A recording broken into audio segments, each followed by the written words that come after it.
Welcome back in, everyone, to the Lucky Bets podcast with Dylan Corbett here today.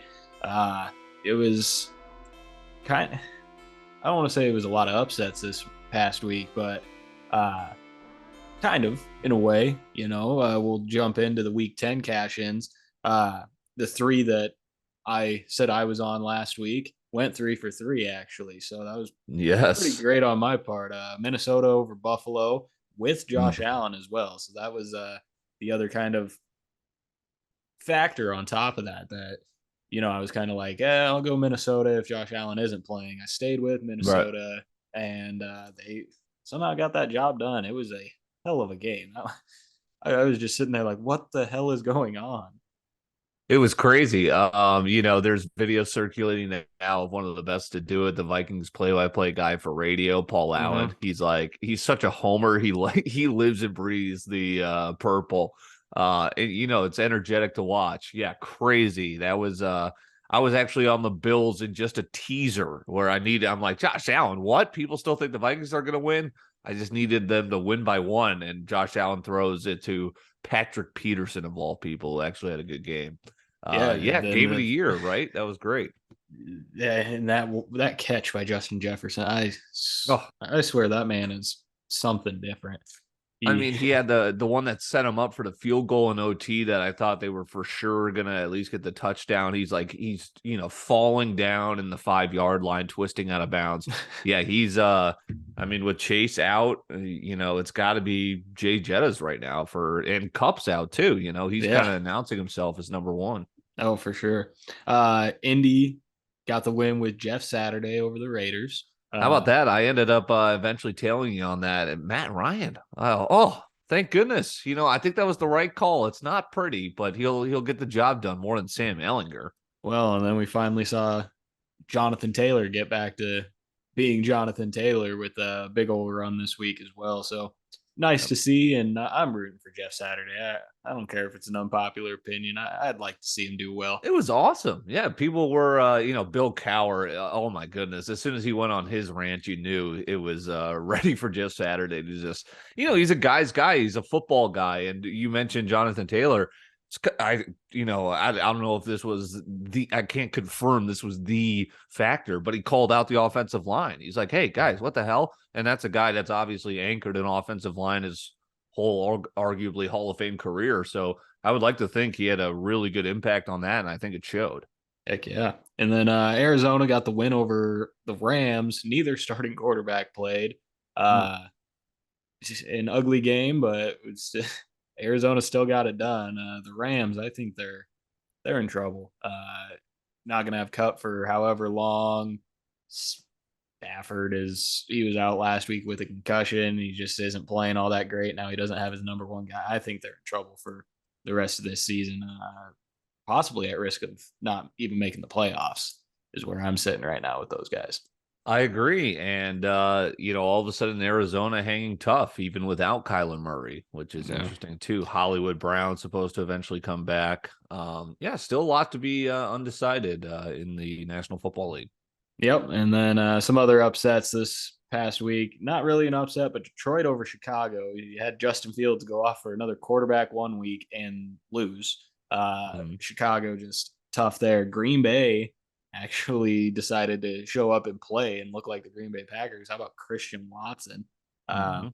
them getting the win over Dallas, and Philly loses their first game of the year to Washington. I, I saw an announcement today. Taylor Heineke will be the starting quarterback. Why are we even considering Yeah. Carson Wentz? I know you paid him money, but he's not the guy.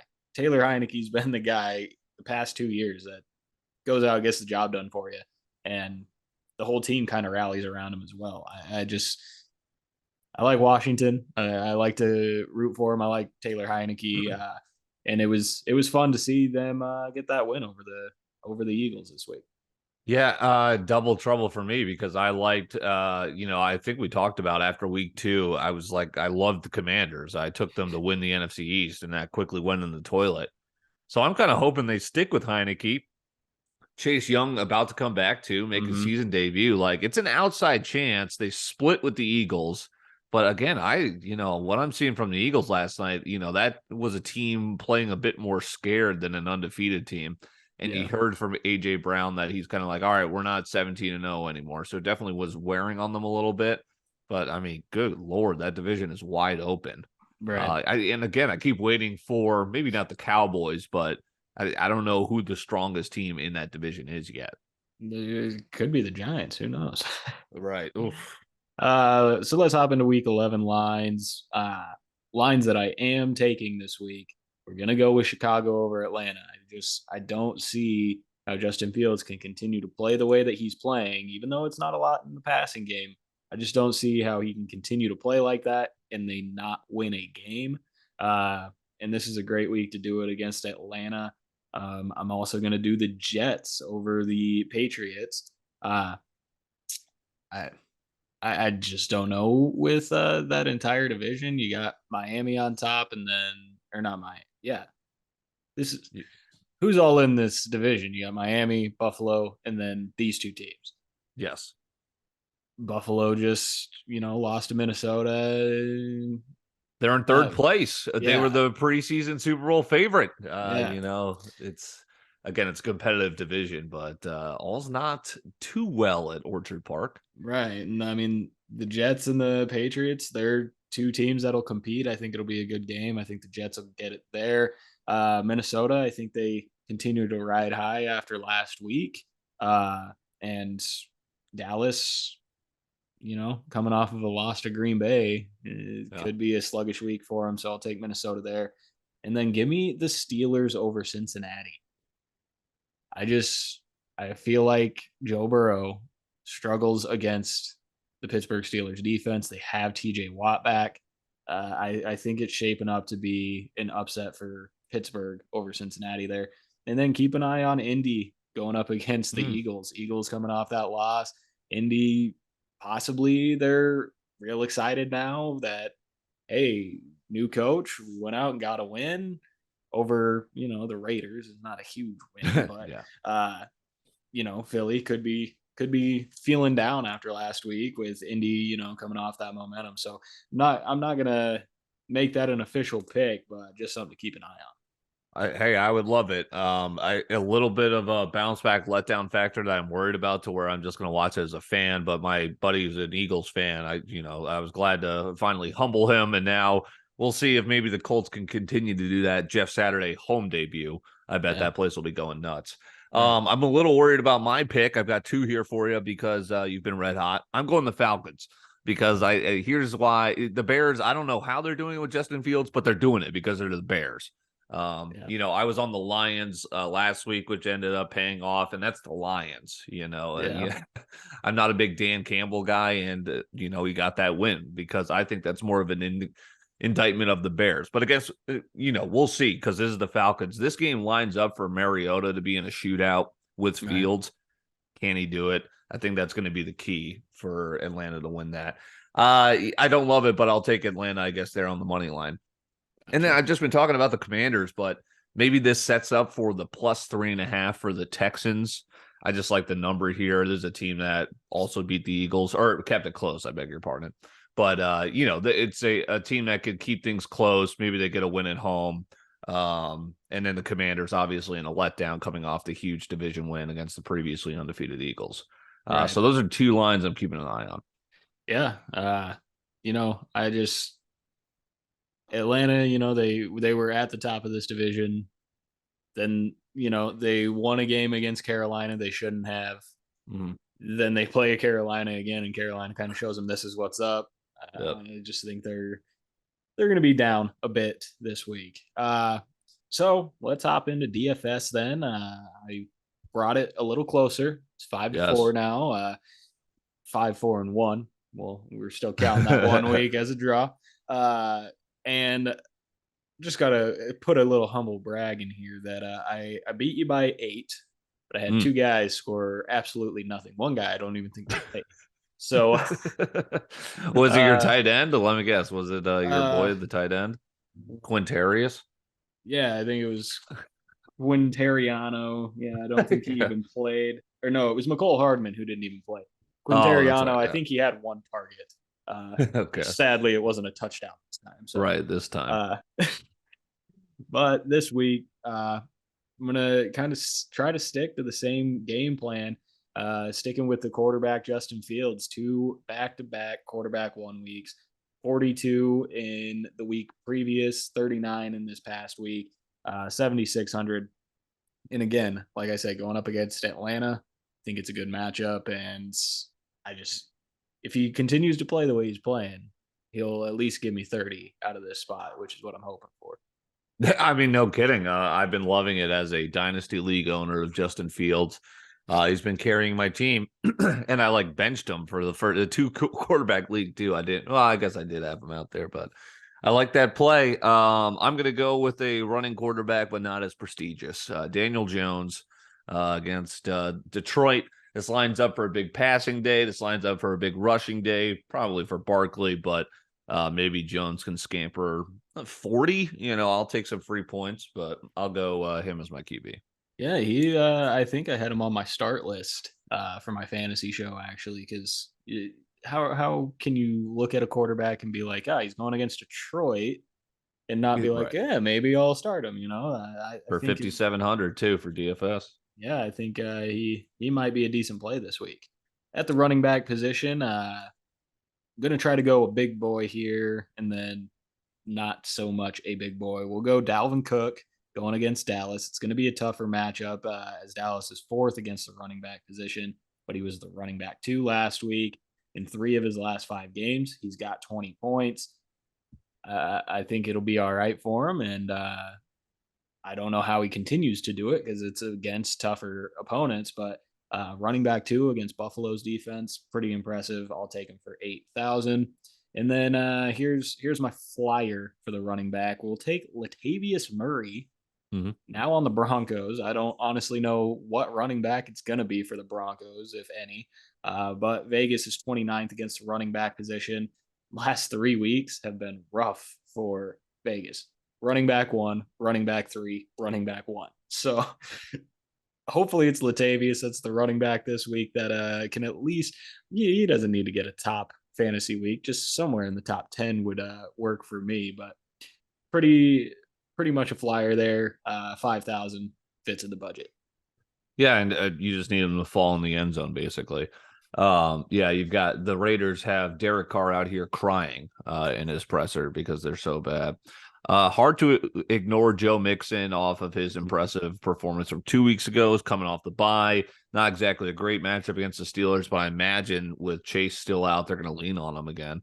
Right. Um, Pierce is just a reliable guy, although he's kind of tailed off from his hot start.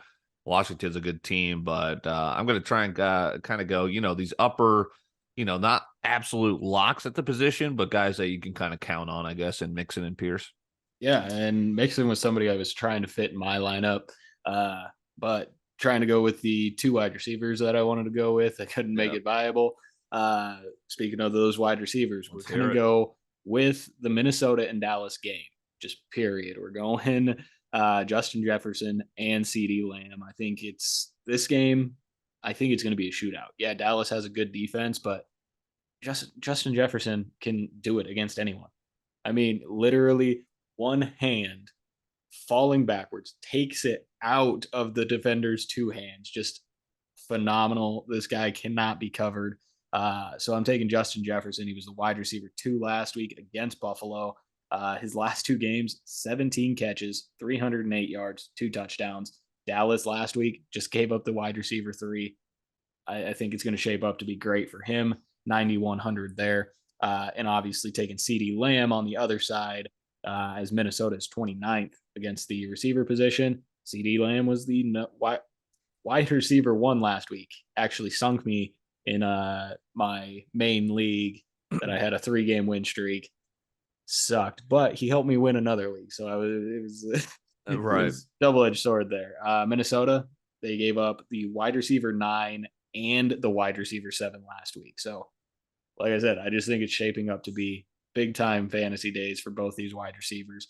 And then my last wide receiver, flyer here, he was only 3,200. It's a shot in the dark, but we'll take Nelson Aguilar going against the Jets. I don't expect much, but maybe he'll get something. Yeah, no kidding. You never know with the Patriots. It's like they intentionally work in the game plan somebody new, whether it be previous years the running back, now receiver. Well, I hate to do this to you because I somehow fit Jefferson and CD in my lineup as well. So I got those two. Questionable is the designation for Justin Jefferson. I guess I should ask you, is that any It's worry or is it just procedural? so I saw it was his toe. Unless he is Michael Thomas, I think we'll be Yeah, okay. Uh, honestly, he didn't have anything happen in the game right. to lead us to worry to anything. Probably just, I don't know, sprained a toe or something in practice. I think he'll be fine. If it was any bigger news, like the experts would be letting us know, hey, Yeah, there's something steer serious away. going on. So Right. I think it'll be all right.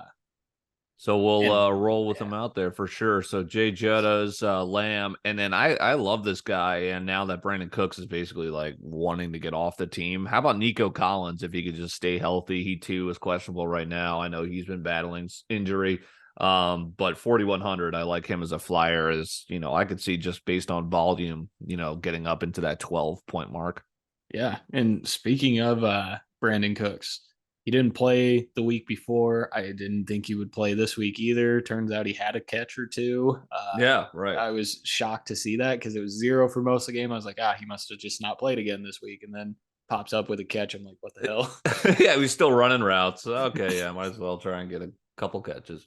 All right. So at the tight end position, a guy that I last week when we talked about the Bears game, I said he's probably the only other player you could start for that Bears offense. We're gonna go with Cole Kmet, pairing that with Justin Fields. Seems to be the only guy that benefits in the passing game from Justin Fields' 100 Yeah. yards through the air. Atlanta's 24th against the tight end position. Last week, he was the tight end one. Last two games, 22, 23 points, only 4,100, which is kind of expensive for a tight end. Normally, I'm in the 3,000 range by this point. So fit him in. I like it. We'll take him and then doubling up on tight ends. Guy that I've been kind of plugging into my lineup the past few weeks, Jawan Johnson, Yep. for the Saints, going up against the Rams, who are fifth, but he was the tight end for last week. He's had a touchdown in the last two games. So let's make it three in a row. I like it. I like it. I'm doing the same. I got Hayden Hurst for my tight end. We know what we're getting. It's 8 points, and we hope it's he had the back-to-back weeks with touchdowns. It's been a drought since. Let's see if he can get one. After his goose egg, when I had him in a lineup 2 weeks ago, he put up a respectable 15. I don't know how he fits. He finds death taxes and me putting Tyler Higbee in the flex position. Tyler Higbee is there again. Saints are number one against tight ends, but who's Stafford thrown to? I'm kind of licking my chops because the one, my worst fantasy team out of my 7 leagues, like I have Allen Robinson. I'm like, oh, just maybe can I actually get a win this week just because like how it's shaping up with the cup injury. Right. Yeah. And We'll see. I did mention you on yesterday's show, and I said, do not start Tyler Higbee, mostly just because I knew you were going to be putting him in your lineup. So, Yes, no, good call. We must do this every week. You know me. Yes. yes. And then defensively, I talked about it earlier when I was talking about games that I'm taking. I'm going to take the Steelers defense. They're fairly cheap, 2,300. I think with TJ Watt back in this lineup, because if we roll it back to week one, he was out for most of that game because he got hurt during that game. Mhm. And for most of the time he was in, the Bengals struggled. So I think again it's going to be tougher for Burrow going up against the Steelers defense. Maybe force a few turnovers. Speaking of, did Burrow not have I think three turnovers in that game? So I like that play. I think Cincinnati's going to struggle. I'm going with the Colts. I don't know what I saw out of that Eagles team on Monday. It was a little bit more like their playoff loss in embarrassing fashion.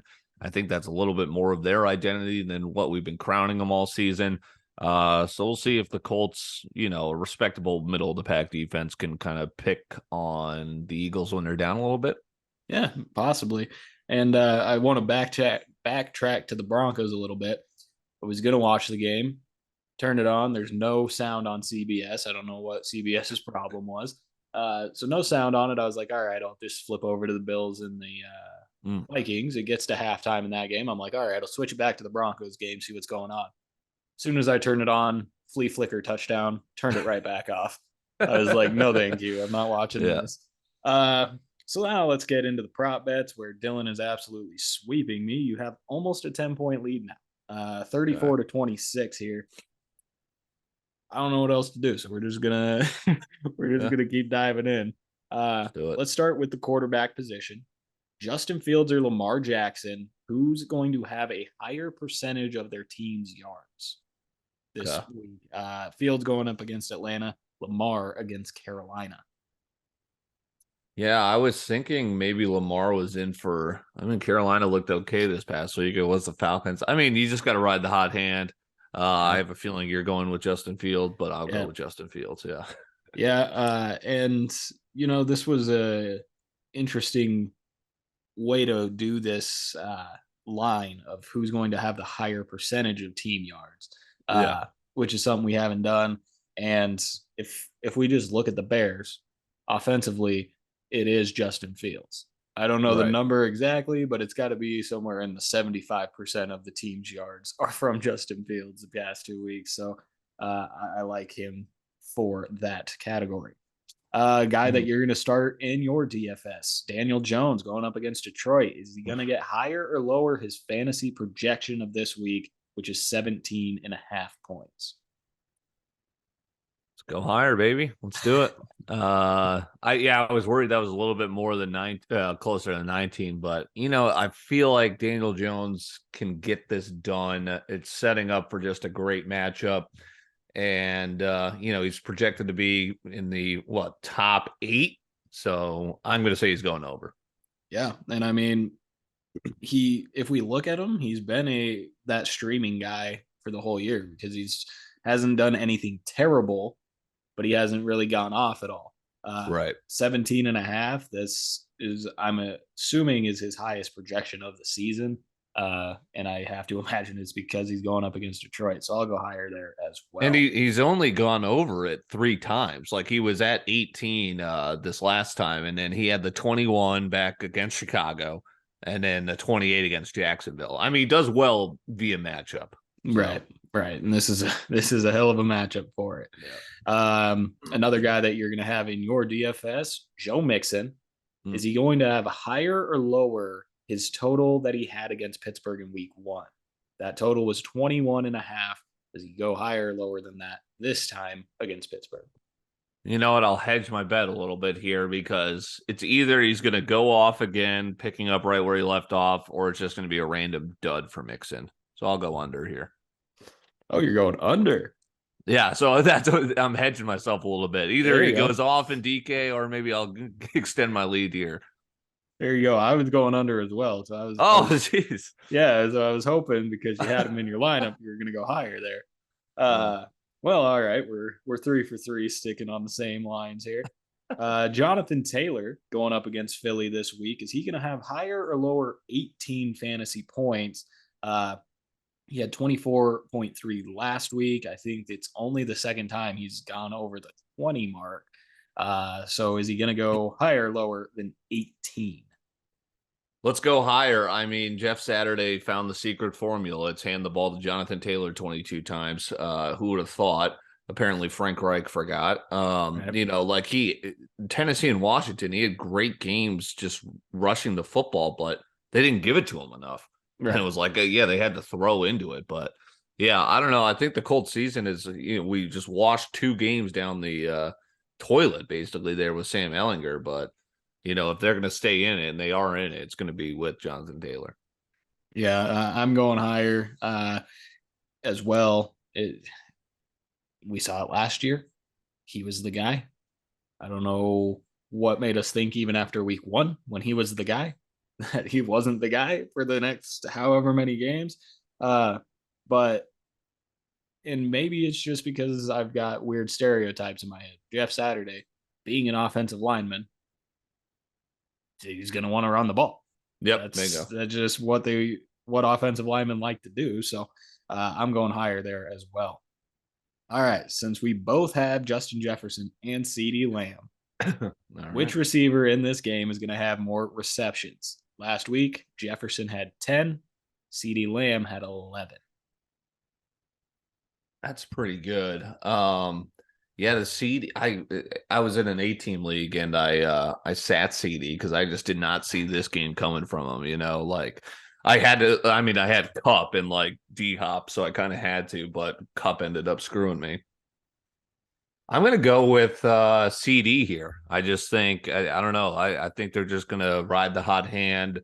I'm expecting probably a big game from him if he's going against Peterson, but he's probably not going to get shadowed the whole time. I don't know. I like CD by like one catch. Right. Uh, I'm probably just going to go, and it worries me because if this toe injury is something That was my that worry. limits him, but for the sake of being different, I'm going to go with Yes. Jay Jettas. And as much as I hate to, I'm going to fade CD a little bit. Uh, Yeah. I think for the Vikings to win, they're going to have to go to Jefferson more than Dallas is going to have to go to CD. So hopefully Jay Jettas edges him out by at least one. Yep. This one is a completely dependent on whether or not he actually plays this week. We're going to go with Mike Williams. Will he lead Yeah. the Chargers in the receiving categories of receptions, yards, receiving touchdowns? So just a yes or no, basically. Yeah, pretty much. I'm going to go with no, just because I mean, it's either he's going to blow by it or he's not. I guess his only bad game recently before he got injured was Denver. And of course, that's Denver. I don't know. It's just, God, Herbert has really pissed me off all year as my quarterback. And just like, he looks good, but he just doesn't put any numbers. And again, he has none of his weapons. Everyone's saying, hey, this schedule is lining up for Herbert to be like the guy, down the stretch that could Right. put. He's not going to lead my team to a championship. I'll tell you that much, but maybe a potential team. Um, yeah, I don't know. I just got to believe it to see it for Mike Williams. So I'll go no. I'm going no as well for the simple fact that I think Austin Eckler will be the guy to lead at least in receptions. Sure. Uh, just they dump it off to him about 8 to 10 times a game. He gets just as many catches as a receiver does. Mike Williams, I think if this was just receiving yards, probably would go yes. But who knows? He might not even play this week. Right. And it's weird. I mean, ESPN is projecting him as like a top 10 receiver, which is kind of crazy. But again, a lot of receivers are off because of bye. Right. And I'm assuming there's still going to be no Keenan Allen. Right. So could be a good game for him. Let's get to the tight end position. We're going to go with Cole Kmet going up against Atlanta. Is he going to have higher or lower than 15 fantasy points this week, keeping it kind of moderate there as he's had 22 and 23 in the last 2 weeks? I picked him up and I'm really excited about it in a league. Yeah, I mean, God, they're looking for him in the end zone. I mean, he's 5 touchdowns the last 3 games. Yeah. My goodness. And yet he's getting no love in the projections. I guess he is questionable, but I'm sorry, what was the overall question? Higher, lower 15 fantasy points. Let's go over. Yeah, let's go. You said it. You kind of talked about it on the show where it was like, they're looking to him. It's Justin Fields, and he's the guy reaping the benefits of his 100 passing yards. Right. Yeah. And I don't know if any other receiver, except for maybe one that has a touchdown over the past few weeks, because it is just Justin Fields. He's got 2 passing touchdowns, and they're both to Cole Kmet. Right. So I just like it. I'm going higher than 15 as well. And then this one, again, dependent, I guess, on whether or not Darren Waller plays. I'm going to assume he's not going to. So we're going to go with Foster Moreau, that backup, going up against Denver. Is he going to have higher or lower than 10 fantasy points this coming week? He had 13.3 last week. Yeah, another guy I targeted because I think Waller's on IR, but potentially could return later in the season. I could be wrong on that, but we just need the touchdown. I'll go over. Denver worries me, but We'll find out, I guess. Foster. I'm gonna go under. We'll play it a little risky, and we have pretty much the same picks on all of these. So Hmm. if I'm gonna go different, it'll be on a backup tight end for sure. Going up against Denver. Yep. Denver worries me for a different reason. They have given up some big plays to tight ends, but they are a good defense. So we'll see what happens there. All Yep. right, so let's see if I can gain back a couple points in props. So let's see if I can even up the score in DFS this week. Both our lineups looking pretty good there, and we'll see if I can go. Let's see, how many picks did I have? Four. See if I can go 4 for 4 this week. Make it 7 for 7 in the last 2 weeks. Yeah, Uh, no kidding. yeah, so that is it for today, guys. Want to thank Dylan for being in with us again today. And don't forget to go check out all of his content. YouTube throws you throw out a bunch of betting stuff on Twitter as well, don't you? Yeah, so basically, you can just follow me on Twitter at Dylan DYLAN underscore Corbett CORBET. Yeah, basically, I'm betting every day, so you can see my picks there on one of my kind of side Twitter accounts, and then yeah, just posting out content that you can see on my kind of main Twitter feed. Heck What yeah. have you thought about Elon's Twitter? Are we all doomed, or it's been same all right? Yeah, we may not have Twitter here in a while, guys. Let's be honest. He what was it? He said a couple days ago Twitter might go bankrupt. Just go belly up right Uh, after he buys them. I don't know. Crazy. He said he's working harder than he ever has in his life Well, for like Twitter 2.0. I I guess feel we can like only wait and see. he probably hasn't really ever worked that hard after making money, as everybody True, else right. do it. But hey, maybe he wouldn't have to work so hard if he didn't fire everyone. I mean, maybe, I don't know. Right. Yeah, and hire the parody guys Ligma and Johnson. All right, but that is it for today, guys. Thanks for joining. We'll see you next week.